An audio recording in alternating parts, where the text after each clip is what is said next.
오늘 함께 우리가 보실 하나님 말씀은 요한복음 9장 1절에서 11절까지 말씀 우리 함께 보시겠습니다. 요한복음 9장 1절에서 11절까지 말씀 우리 한 절씩 교독하시고 11절 같이 읽겠습니다. 예수께서 길을 가실 때 날 때부터 맹인된 사람을 보신지라.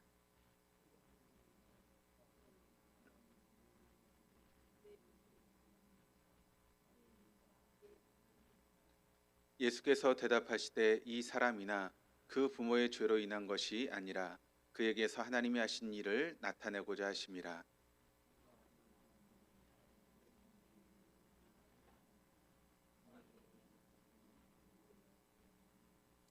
내가 세상에 있는 동안에는 세상의 빛이로라.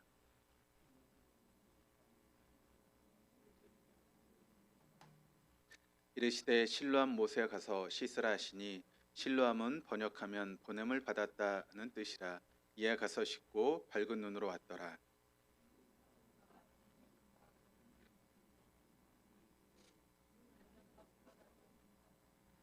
어떤 사람은 그 사람이라 하며 어떤 사람은 아니라 그와 비슷하다 하거늘 자기 말은 내가 그러하니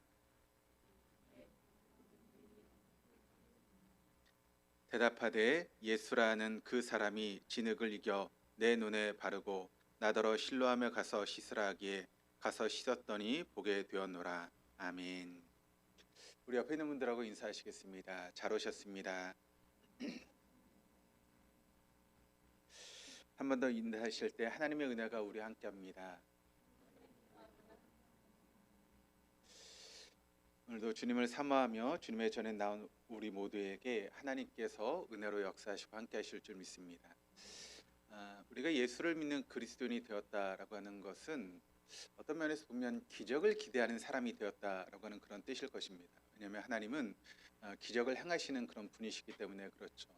우리가 상상할 수 없는 그런 일들을 이루시는 분이 우리 하나님이시기 때문에 우리가 예수를 믿는다라고 하는 그 말의 의미는 우리가 기적을 기대할 수 있는 삶을 살아간다라고 하는 그런 뜻입니다.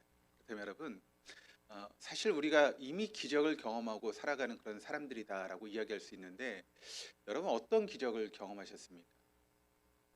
어떤 기적을 경험하셨죠? 대답을 못하시네. 어떤 기적을 경험하셨습니까? 우리가 할 수 있는 기적 중에 가장 큰 기적은 뭘까요? 어떤 기적이죠? 내가 예수를 믿는다는 것. 그것보다 여러분 더 큰 기적이 어디 있습니까? 우리 같이 죄인이 예수를 믿을 수 있다라고 하는 것, 그것보다 더 큰 기적은 우리의 삶 가운데 없습니다. 그리고 그 예수님께서 나를 위해서 이 땅에 오셨고 또 내 모든 죄를 담당하시며 십자가에서 죽으셨다라고 하는 것이 믿어지는 것이 여러분 사실 기적입니다. 그렇지 않습니까? 세상에 뛰어나고 지식이 많고 대단한 사람들이 많이 있지만 그 모든 사람들이 다 예수를 믿는 것이 아니지 않습니까? 그리고 예수님이 나를 위해서 십자가에 죽으셨다라고 하는 그 말을 사실 믿는 사람들은 그다지 많지 않습니다.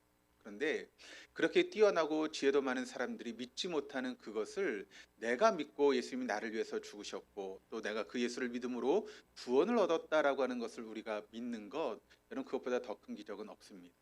그러므로 내가 예수를 믿는다는 것, 또 예수님이 나를 위해서 십자가를 지셨고 내가 그 십자가를 진 예수를 믿기 때문에 하나님의 자녀가 되었고 구원을 얻게 되었다라고 하는 것을 믿는 것, 그것이 바로 우리의 삶 가운데 놀라운 기적인 줄 믿습니다. 그래서 여러분 그 예수님의 그 십자가의 죽을 믿고 또 그 예수님의 부활을 믿기 때문에 우리에게 영생이 주어졌고 또 우리가 하나님의 자녀가 되는 놀라운 은혜가 우리에게 주어진 것 아니겠습니까? 또 그것을 믿고 의지하며 살아가는 우리의 삶 자체가 여러분 기적이다라고 우리는 이야기할 수 있습니다. 우리가 예수님을 믿을 때 여러분 예수님께서 우리 안에 오시죠. 제가 주일 설교에도 계속 이야기를 하지만 우리가 예수를 믿을 때 예수님께서 우리 안에 오시는데 그 오시는 예수님은 삼위일체 하나님으로 우리에게 함께 하신다라고 하는 것을 말씀을 드렸습니다. 그리고 그 예수님께서 우리 안에 오실 때 우리가 소유하게 되는 것이 있습니다. 뭘 소유하게 되는가 하면 예수님의 믿음을 우리가 소유하게 됩니다. 그러니까 내 안에 계신 그 예수님의 믿음을 우리가 소유하는 그런 믿음의 사람이 되어줄 수 있다는 것이죠. 예수님을 영접할 때 예수님 안에 있는 영생이 우리의 것이 됩니다. 우리가 예수님을 영접할 때 예수님의 지혜가 우리의 지혜가 됩니다. 우리가 예수님을 영접할 때 그 예수님의 능력이 우리의 능력이 되는 것이고, 우리가 예수님을 영접할 때 그 예수님의 권세가 저와 여러분의 권세가 된다라고 하는 것을 여러분 믿으시기를 바랍니다. 그러니까 여러분, 우리가 예수를 믿는다는 이 자체가 얼마나 대단한 것인지를 우리가 알아야 되죠. 그런데 그 대단한 그런 믿음을 우리가 가지고 있음에도 불구하고 그 믿음이 대단한 것인지를 알지 못한 채 살아가면서 세상에서 찌질이처럼 살아가는 모습들을 우리가 발견하게 되지 않습니까? 그런데 여러분, 우린 그런 존재가 아닙니다. 우리는 그 예수로 인해서 대단한 권세를 가지고 있는 사람들이고, 대단한 능력을 가지고 있는 사람이고, 또 영생의 그런 힘을 가지고 살아가는 사람들이 바로 믿는 성도의 모습이다라고 하는 것을 여러분 잊지 마시기를 바랍니다. 그러므로 예수님을 우리가 영접할 때 우리가 가장 가질 수 있는, 소유하게 될 수 있는 가장 소중한 것은 무엇인가 하면 바로 믿음입니다. 그 믿음보다 더 귀한 것은 없기 때문에 그런 것이죠. 그러므로 예수님을 믿음으로 우리는 그 예수님을 통해서 의인이 되었고, 또 예수를 믿음으로 그 예수님 안에서 의인의 삶을 살아가면서 믿음을 따라 살아갈 수 있는 믿음의 사람이 되었다라고 하는 것이 얼마나 귀한 것인지를 우리가 알아야 됩니다. 그래서 히브리서 11장 6절 말씀이 우리에게 이렇게 증가합니다. 믿음이 없이는 기쁘시게 못하나니 하나님께 나아가는 자는 반드시 그가 계신 것과 또한 그가 자기를 찾는 자들에게 상 주신이심을 믿어야 할지니라. 믿음이 없이는 하나님을 기쁘시게 할 수 없다. 그러니까 우리가 믿음을 가지고 있을 때 하나님을 기쁘시게 하는 그런 삶을 살아갈 수 있게 된다라고 하는 그런 말씀이죠. 그렇다면 하나님 말씀하시는 믿음이라고 하는 것은 무엇이겠습니까? 그것은 우리 안에 예수님의 믿음을 의미하고 있는데, 마태복음 11장 22절 말씀이 또 이렇게 증가합니다. 예수께서 대답하여 저에게 이르시되 하나님을 믿으라. 우리말 성경에는 하나님을 믿으라라고 되어 있지만, 이게 이제 헬라어 원어, 이제 70인역으로 번역된 헬라어 원어를 보면 하나님의 믿음을 소유하라라고 하는 그런 의미로 말씀을 하고 있습니다. 그러니까 하나님을 믿는다라고 하는 것은 무엇인가 하면 바로 하나님의 믿음을 소유하는 것, 그것이 바로 진정한 믿음의 모습이다라고 하는 것을 말씀하고 있는 것이죠. 그렇다면 하나님의 믿음을 우리가 소유해야 되는데, 여러분 하나님의 믿음은 어떤 믿음일까요? 우리가 그것을 알아야 여러분 소유할 수 있는 것 아니겠습니까? 하나님 믿음은 어떤 믿음인가? 우리가 성경 말씀을 통해서 보게 되면 마가복음에 하나님의 믿음에 대한 그런 부분들이 나오고 있는데, 우리 한번 같이 한번 읽어보시겠습니다. 마가복음 11장 23절 24절 말씀. 내가 진실로 너희에게 이르노니 누구든지 이 산더러 들려 바다에 던지우라 하며 그 말하는 것이 그대로 되리라. 그러므로 내가 너희에게 말하노니 무엇이든지 기도하고 구하는 것은 받은 줄로 믿으라. 그리하면 너희에게 그대로 되리라. 자, 이 마가복음 11장의 말씀을 통해서 나타나고 있는 하나님 믿음은 어떤 믿음인가 하면, 여러분 기적을 기대하는 믿음이 바로 하나님의 믿음이다라고 하는 것을 우리에게 보여주고 있습니다. 그래서 이 마가복음 11장 말씀을 보니까 산을 향해서 바다로 던지우라 명령할 때 그대로 될 것을 기대하고 믿는 것, 그것이 바로 진정한 기적의 믿음이라는 것이죠. 그리고 우리가 믿고 구하는 것은 그대로 될 줄로 믿고 기대하는 것, 그것이 바로 하나님의 믿음이다라고 하는 것을 말씀하고 있습니다. 근데 여러분, 이런 믿음이 우리에게 있습니까? 여러분, 그런 믿음이 여러분에게 있으세요? 어떠세요? 하나님 될 줄로 믿습니다. 그렇게 기도하고 어떻게 하시죠? 이게 될까? 그런 마음들이 다 있잖아요.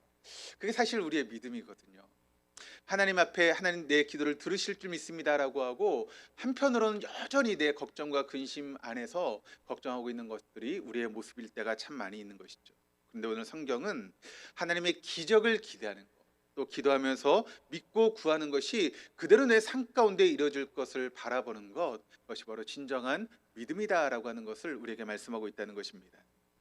그것을 단적으로 보여주는 사람이 여러분 누구입니까? 바로 아브라함 아닙니까? 우리가 아브라함을 이야기할 때 뭐라고 이야기를 하는가 하면 믿음의 조상이라고 그렇게 부르고 있죠. 그런데 그 믿음의 조상이 가졌던 아브라함 믿음은 여러분 어떤 믿음이었는가 하면 바로 이런 기적을 기대하는 하나님의 믿음이었다라고 하는 것을 우리가 보게 됩니다. 죽은 자를 살리시고 없는 것을 있는 것 같이 부르시는 하나님의 믿음이었죠. 그런 까닭에 성경 말씀을 보시면 바랄 수 없는 중에 바랐던 것이 바로 아브라함의 믿음이었다라고 이야기를 하고, 절망 중에 소망을 가지는 믿음이 아브라함의 믿음이었다라고 하는 것을 우리에게 증거하고 있습니다. 소망이 단절된 그 순간 기적을 기대하는 그런 믿음, 그것이 바로 아브라함의 믿음인데, 로마서 4장 18절 말씀이 이렇게 증거합니다. 아브라함이 바랄 수 없는 중에 바라고 믿었으니 이는 내 후손이 이와 같으리라 하신 말씀대로 많은 민족의 조상이 되게 하려 하심을 인함이라.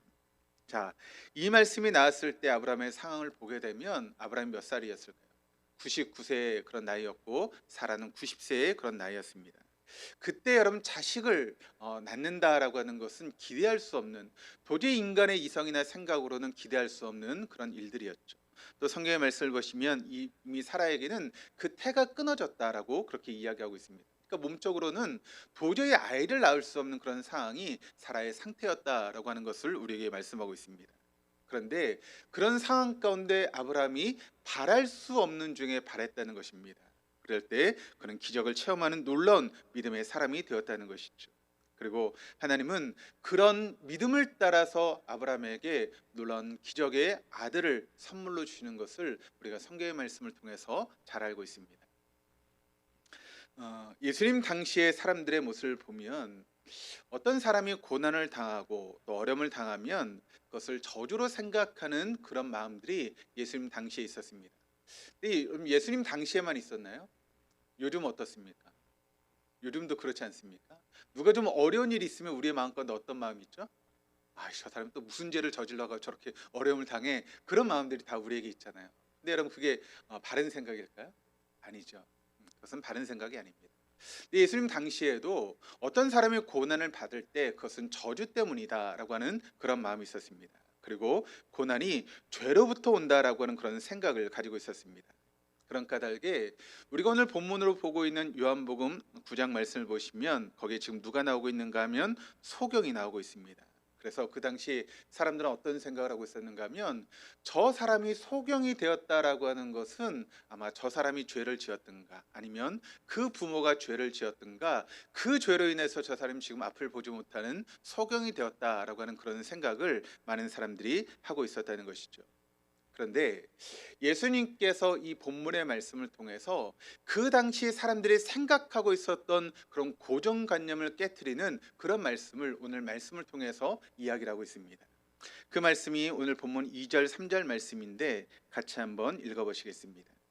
제자들이 물어 가로되 랍비여 이 사람이 소경으로 난 것이 네 죄로 인함이오니까 자기 오니까 그 부모 오니까 예수께서 대답하시되 이 사람이나 그 부모가 죄를 범한 것이 아니라 그에게서 하나님의 하신 일을 나타내고자 하심이니라. 여러분 예수님의 이와 같은 답변은 그 당시 고난을 생각하는 사람들에게 있어서 혁명 같은 그런 말씀의 그런 내용이었습니다.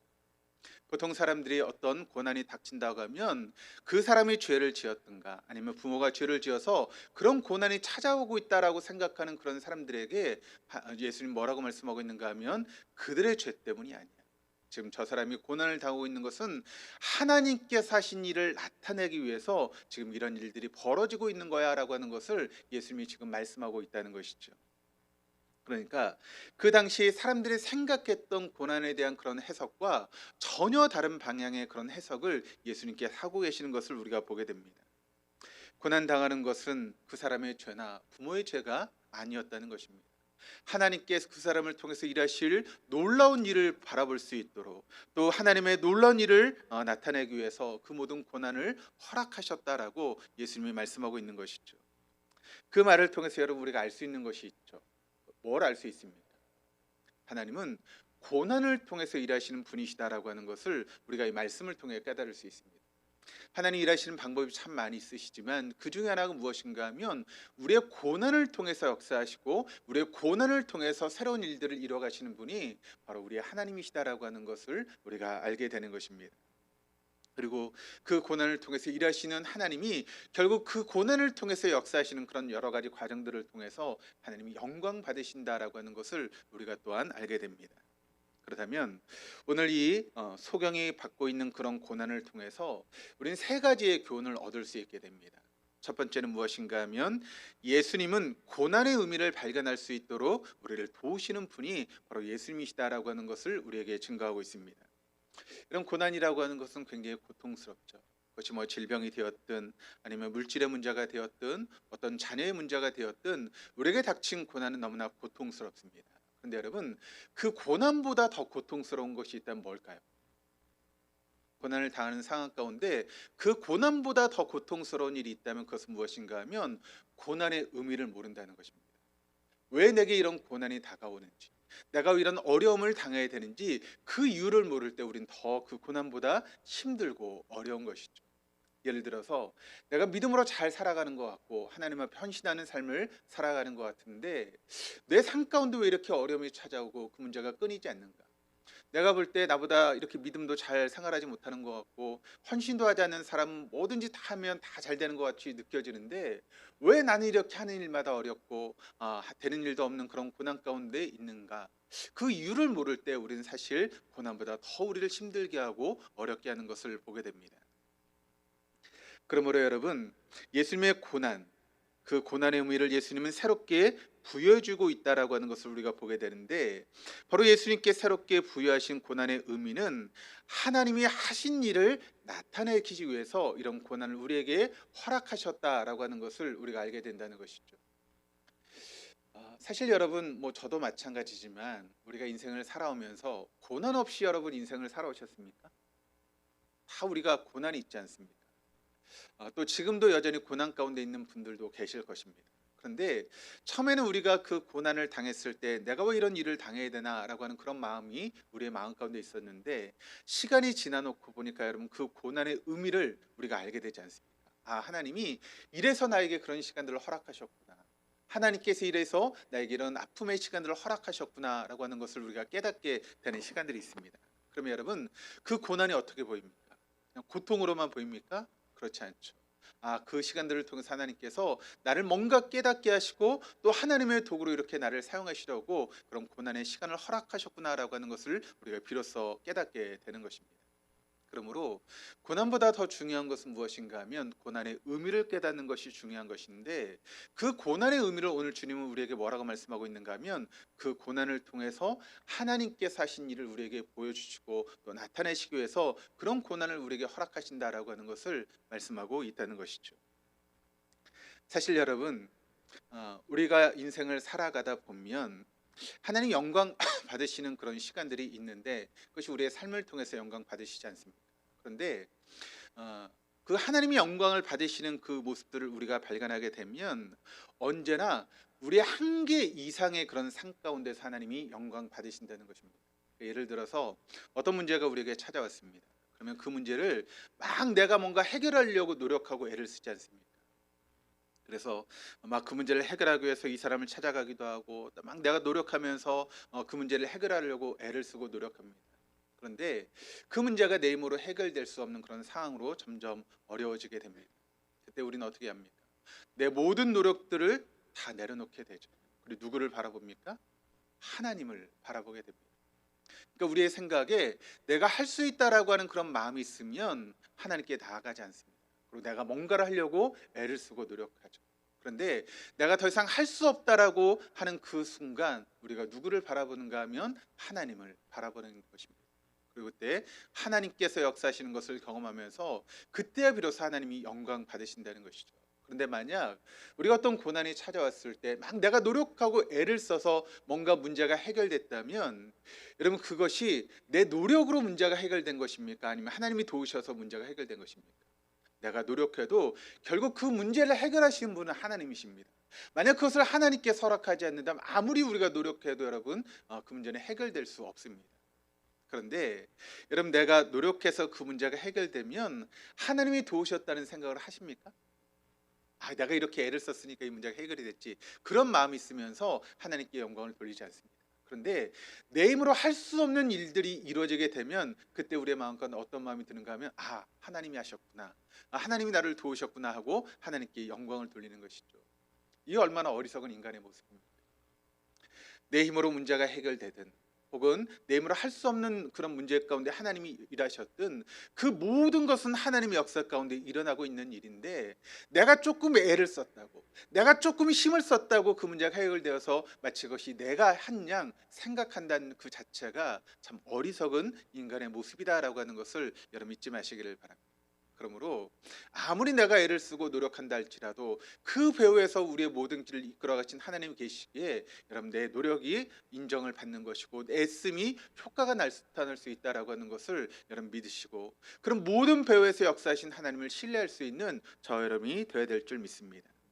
두 번째, 예수님은 고난을 극복할 수 있는 힘을 우리에게 허락하시는 분이시다라고 하는 것을 여러분 믿으시기를 바랍니다.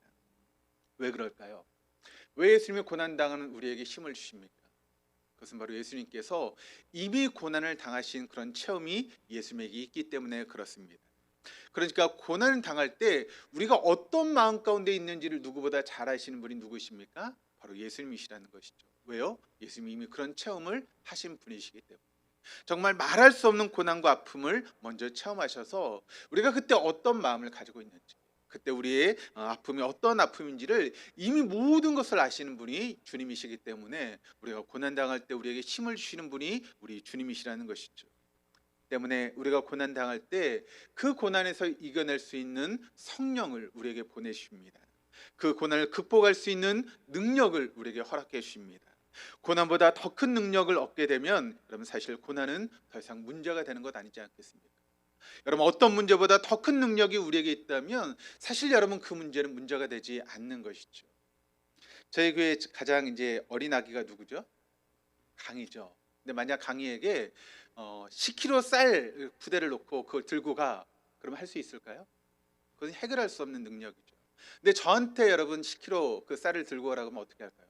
넉넉하게 들고 가죠. 10kg뿐만입니까? 10kg짜리 3-4개도 전 들고 갈 수 있는 그런 힘이 있습니다. 그러니까 힘이 있으면 여러분 무게가 중요하지 않습니다. 우리에게 능력이 있으면 아무리 큰 고난이 온다 할지라도 그것이 중요한 것이 아니라는 것이죠. 우리에게 능력이 있으면 어떤 문제가 우리를 찾아와도 그 문제가 결코 문제일 수 없다는 것입니다. 그러므로 짐이 무거운 것이 문제가 아닙니다. 짐을 감당할 수 있는 능력이 부족한 것이 우리에게 문제가 되는 것입니다. 능력만 있다면 얼마든지 고난을 극복할 수 있기 때문에 그런 것이죠. 고난을 극복할 수 있는 가장 큰 능력은 무엇인가 하면 고난을 극복하는 능력은 바로 믿음의 능력이다라고 하는 것을 여러분 믿으시기를 바랍니다. 믿음 있는 사람은 고난을 이깁니다. 믿음 있는 사람은 하나님을 신뢰하는 그 믿음의 사람은 어떤 어려운 문제 앞에서도 그 문제 앞에 결코 좌절하지 않고 무릎을 꿇지 않는 것입니다. 그래서 요한일서 5장 4절 말씀이 우리에게 이렇게 증거하죠. 대저 하나님께로서 난 자마다 세상을 이기느니라. 세상을 이긴 이김은 이것이니 우리의 믿음이니라. 고난을 극복할 수 있는 능력은 바로 우리의 믿음입니다. 말씀을 신뢰하고 말씀을 따르는 그 믿음이 고난을 이길 수 있는 능력이다라고 이야기를 하고 있습니다. 그래서 여러분 시편 119편 92절에도 이런 말씀을 하고 있습니다. 주의 법이 나의 즐거움이 되지 아니하였다면 내가 고난 중에 멸망하였으리라. 주의 법, 그 주의 말씀이 나의 즐거움이 되지 않았다면, 그러니까 고난 가운데 내가 그 말씀을 묵상하고 그 말씀을 즐거워하지 않았다면 결국 나는 고난 가운데 멸망당할 수밖에 없었을 것이다. 반대로 이야기를 하면 내게 어떤 고난이 찾아온다 할지라도 그 말씀의 능력이 내게 있다면 결코 나는 멸망하지 않는다라고 하는 것을 이 시인이 우리에게 증거하고 있는 것입니다. 그렇습니다. 고난을 극복할 수 있는 능력은 하나님의 말씀이다라고 하는 것을 여러분 믿으시기를 바랍니다. 또 고난을 극복할 수 있는 능력은 바로 사랑의 능력입니다. 사랑하고 사랑받을 때 우리는 고난을 이길 수 있습니다. 하나님은 고난 중에 있는 사람을 특별히 사랑하십니다. 그리고 그 고난에 찾아오면 우리는 그 하나님의 사랑을 또 때로는 오해하게 되죠. 우리가 믿음을 잘 가지고 살아가는데 우리의 삶 가운데 고난이 찾아오면 우리가 이런 생각을 하죠. 하나님 내 기도를 듣지 않으시다 보다. 또 거기서 조금 더 나가면 하나님 나를 사랑하지 않으시다 보다라고 하는 그런 생각을 가지지 않습니다. 근데 여러분 결코 우리는 하나님의 사랑을 오해해서는 안 됩니다. 하나님의 사랑을 의심해서는 안 됩니다. 무슨 일이 있어도 우리를 사랑하시는 분이 하나님이십니다. 언제나 하나님의 사랑은 똑같은데 그 하나님의 사랑을 바라보는 우리의 믿음의 눈이 달라지기 때문에 그 하나님의 사랑을 의심하는 것입니다. 우리가 어떤 자리에 있든지 어떤 순간에 있든지 언제나 하나님 우리를 사랑하시고 그 사랑이 어떤 고난도 이길 수 있는 힘을 준다라고 하는 것을 여러분 믿으시기를 바랍니다. 그래서 로마서 8장 37절 38절 말씀을 우리 한번 같이 한번 읽어보시겠습니다. 그러나 이 모든 일에 우리를 사랑하신 이로 말미암아 우리가 넉넉히 이기느니라. 내가 확신하노니 사망이나 생명이나 천사들이나 권세자들이나 현재일이나 장래일이나 능력이나 높음이나 깊음이나 다른 아무 피조물이라도 우리를 우리 주 그리스도 예수 안에 있는 하나님의 사랑에서 끊을 수 없으리라. 그렇습니다. 그 어떤 것도 우리를 하나님의 사랑 안에서 끊을 수 없다라고 하는 것을 여러분 믿으시기를 바랍니다. 그러므로 이 하나님의 사랑은 결코 변치 않는다는 것을 여러분 믿으시고 고난 가운데 어려움 가운데 기적을 바라보시면서 그 하나님의 사랑으로 우리가 나아갈 때 우리의 삶을 통해서 우리는 놀라운 기적을 경험하는 믿음의 사람들이 되어줄 줄 믿습니다. 또 고난을 극복할 수 있는 것은 능력은 바로 비전의 능력입니다. 여러분 예수님께서 소경의 눈을 열어주신 것은 그에게 새로운 비전을 주신 것입니다. 여러분 아무리 어려운 가운데 있다 할지라도 우리에게 비전이 있다면 그 어려움을 극복할 수 있는 그런 힘이 우리에게 있는 것 아니겠습니까? 아무리 고난 가운데 있고 힘들고 어려움 가운데 있다 할지라도 그 사람이 꿈을 꾸는 사람이라면 얼마든지 그 어려움을 이겨낼 수 있는 그런 사람이 되어진다는 것이죠.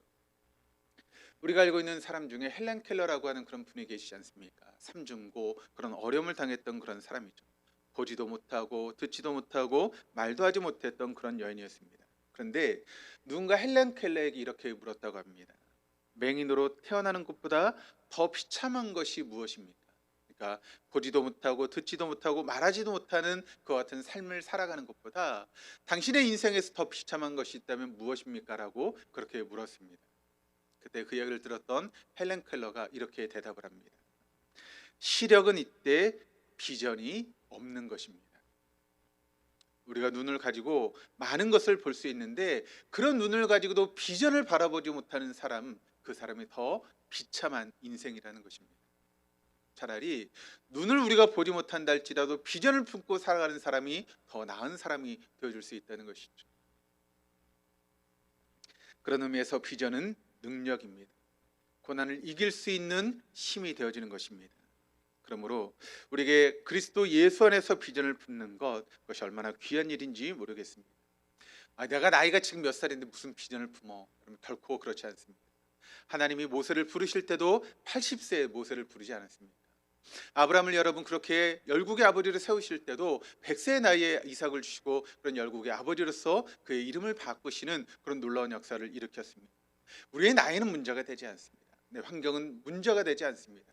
내가 하나님 안에서 꿈을 꾸느냐, 하나님 안에서 비전을 가지고 있느냐라고 하는 것이 중요한 것이지 내가 나이가 어떻고 능력이 어떻고 그것은 결코 문제가 되지 않는다라고 하는 것을 여러분 잊지 마시기를 바랍니다. 맹인으로 태어나서 탁월한 삶을 살았던 그분 중에 강영우라고 하는 그런 박사님이 계십니다. 그분이 이런 고백을 하고 있는데 한번 들어보시기를 바랍니다. 비록 나는 실명했지만 이 세상에서 축복을 아주 많이 받은 사람들 중에 하나이다. 하나님은 인간을 통해 역사하신다. 사랑한 아내를 주시어 행복한 가정의 가장이 되게 하시고 아내의 헌신적인 내조로 성공적인 삶을 살고 있기 때문이다.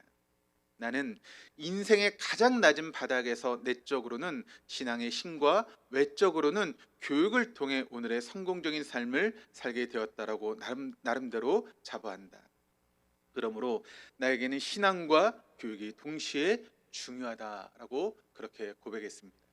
그 어림의 자리에서 이 강영호 박사를 강영호 박사로 만들 수 있었던 것은 바로 그의 신앙이었다라고 하는 것을 우리는 잊지 말아야 됩니다. 예수님을 우리가 만나면 우리의 고난의 의미를 발견하게 됩니다. 고난을 이길 수 있는 능력을 받게 됩니다. 믿음의 능력, 말씀의 능력, 사랑의 능력, 비전의 능력을 받게 됩니다. 그러므로 오늘 이 자리에 있는 모든 분들이 그런 능력을 소유할 수 있는 주님의 사람 될 수 있기를 바랍니다. 마지막 세 번째로 예수님은 고난을 통해 기적을 창조하신다라고 하는 것을 오늘 말씀이 우리에게 증거하고 있습니다. 예수님은 소경에 눈을 뜨게 해주셨습니다. 예수님 여러분 어떤 분이십니까? 바로 삼위일체 하나님 아니십니까? 그 하나님은 어떤 분이십니까? 그 하나님은 전지하신 분이십니다. 그 하나님은 전능하신 분이십니다. 그 하나님은 무소부지하신 분이십니다. 그 하나님 우리의 절대 주권자가 되시는 그런 분이십니다. 그분이 세우시면 허물 자가 없고 그분이 여시면 닫을 자가 없는 그런 능력의 하나님이 바로 우리 예수님 아니시겠습니까? 그러므로 그 예수님은 여러분 우리의 삶 가운데 능력이 되시는 분이시고 우리의 삶 가운데 기적을 일으키시는 분이 바로 예수님이라고 하는 것을 우리가 믿어야 되는 것이죠. 그러므로 우리가 진정한 예수님과의 만남이 있을 때 고난은 축복이 되는 것입니다.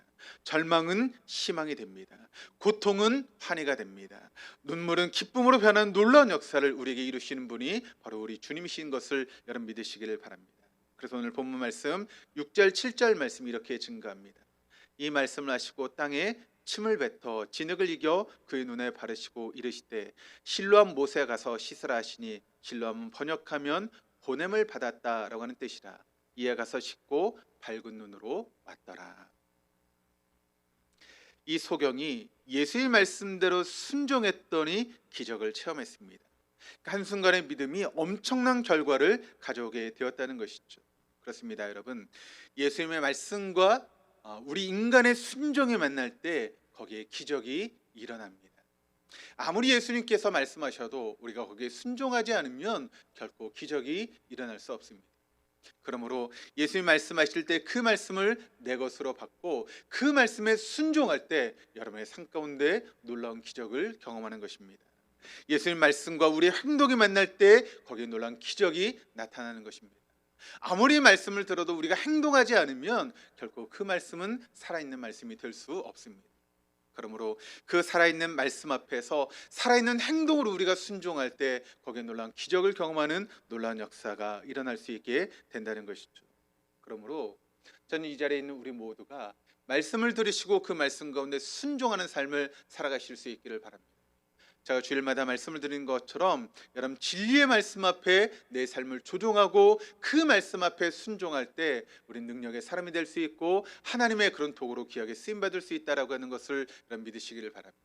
그러므로 어떤 말씀이든지 주님께서 말씀하시면 그 말씀을 내 말씀으로 받아들이고 그 말씀 앞에 순종하고 행동할 수 있는 저와 여러분을 통해서 기적을 경험할 수 있는 저와 여러분 우리 모두가 될 수 있기를 주님의 이름으로 축원합니다.